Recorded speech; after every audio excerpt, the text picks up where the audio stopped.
Ostatnio opowiadałam Wam o pożarze kina w Wielopolu Skrzyńskim. Teraz też Wam niestety muszę opowiedzieć o pożarze. Mianowicie odpowiedź na pytanie, dlaczego Neron spalił Rzym. Są różne teorie na ten temat. Jedna mówi, że chciał się pozbyć takich fatalnych budynków w dzielnicy Biedoty. Natomiast moim zdaniem ma to wiele wspólnego z komfortem życiowym, który sobie Neron zorganizował w swoim pałacu, konkretnie z ołowiem. Wyobraźcie sobie, że trzymam w ręku torebkę wykonaną z ołowiu. Jasne, że to nie jest torebka do noszenia, tak jak tamte, które Wam pokazywałam. Jest bardzo piękna, ale ona jest strasznie miękka. Zobaczcie, ja ją mogę normalnie powyginać rękami, bo ołów jest bardzo miękki. A co to ma wspólnego z Neronem i z jego komfortem życiowym? Otóż Neron w swoim pałacu miał wodę bieżącą. Ta woda bieżąca była ściągana akweduktami z daleka, natomiast jakie przewody? Właśnie to były przewody rurowe z ołowiu, bo ołów jest łatwo obrabialny, niskotopliwy. Ja jestem na tyle stara, że jeszcze jako dziecko bawiłam się ołowianymi żołnierzykami, które sobie mogłam sama wytopić w formach.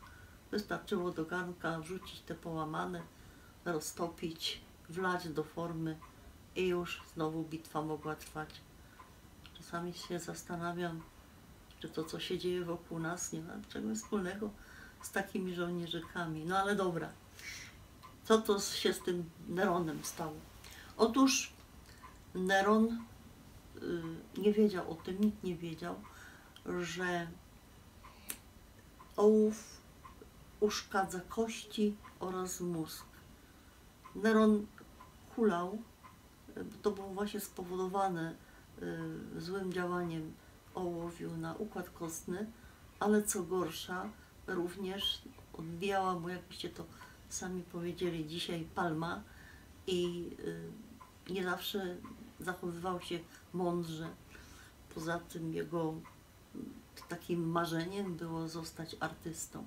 A więc to wszystko razem sprzęgło się i Neron potrzebował tła do stworzenia, jakby to powiedzieć, no tła do swojego poematu, ale to pewno znacie z filmu. No dobra, ale skąd ja mam torebkę z ołowiu? Bo przecież to ma być o torebkach, a nie o Neronie. Otóż ta torebka została wykonana przez pewnego człowieka, który bardzo kochał pewną panią i wyładowana kwiatkami, a następnie przysłana jako dar, taki rodzaj wazonu. No niestety ona tego daru nie przyjęła i miałam szansę ją kupić. A ile ona waży? O wiele więcej niż ta z celuloidu.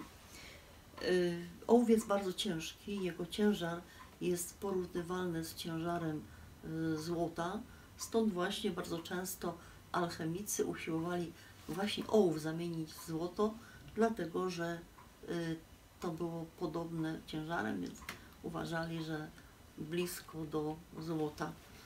Co ja z tą torebką robię? Bo właściwie nie zwierzyłam się Wam, czy ja z tymi torebkami gdziekolwiek chodzę, z tymi poprzednimi. No, czasami tak, ale bardzo rzadko. Natomiast ta raczej nie, dlatego że uchwyty są słabe, a ciężar torebki ogromny. Natomiast uważam, że jest bardzo piękna. Jak ja bym taką torebkę dostała wyładowaną kwiatami, no to może bym się zastanowiła nad dalszą wspólną drogą życia. Ale to tylko takie dywagacje. Zapraszam Was na następne filmy.